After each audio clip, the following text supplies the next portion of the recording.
Кыргыз прозаиги жана драматургу Мар Байжиев. Ал аңгемелерди жана повесттерди жаратып, замандаштарыбыздын рухий дүйнөсүн чагылдырат. Ошондой эле окурмандары ар бир чыгармасынан чукул ойго батып, чындыкты көрө алышат. Мен 7А класстын окуучусу Мамадалиева Акбермет окурмандардын бири катары бир тоголок самын аңгемесинин негизинде ушул сүрөттү жараттым.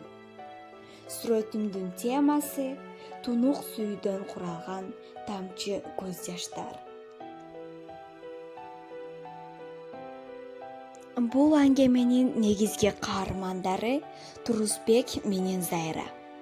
Турусбектин канатында жүрөк, жүрөгүнүн ичинде болсо сүйүү жайгашкан. Ал ушул сезимдери менен бийиктерге канат каккан көпөлөк сымал болчу. Албетте, анын дагы үйүндө көйгөйлөр бар эле.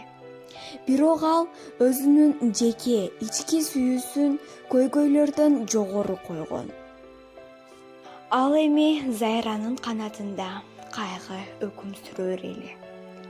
Себеби анын атасы согушка кетип, атасына болгон кусалык, сагыныч бар эле. Анысы да аз келгенсип, апасы атасынан эч кандай кабар келбей туруп, кайыктагы бир дүкөнчү, соодагерге тиип, Казакстанга көчүп кеткен болчу. Зайрага тирүү болгон ата-энесинин жолу эки жакка ажырым түшкөнү аябай оор тийип, кайгыга айланган. Бул сүрөттүн сол жагында Турусбек менен Зайранын тынбай суу ташып жүргөн балалык мөөнөттөрү көрсөтүлгөн. Ал эми оң тарабында болсо, алардын жашоосу түбөлүк болбой, максаттарына жете албай, Турусбек сүйүү гүлүн кармаган бойдон Зайрага суналбай калганы көрүнүп турат. Ал эми гүлдүн ортосунда отурган кыз Зайра. Ал жүрөктөгү кайгы көз жаштары менен бул дүйнө менен кош айтышып, периштеге айланып ыйлап отурган кербези. Бул чыгарма аябай аянычтуу аяктайт. Аңгемени окуп чыгып, ушунчалык оор кайгыга батып, 1-2 күн өзүмө келе албай жүрдүм. Эгерде бул чыгарманы кино кылып жаратса, аябай кызыктуу болмок деп ойлоп калдым.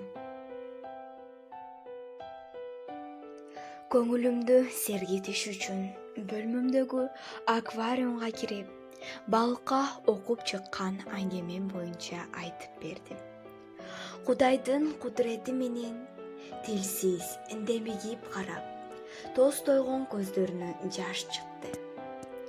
Демек ал чыгармага түшүндү деп ойлойм. Себеби балык сууда сүзүп жүрүп, көзүн бир дагы ирмебейт. Ирмелбеген көздөн жаш чыкпайт деп коюшат. Бирок бул аңгеме балыктын да көзүнөн жаш актырды.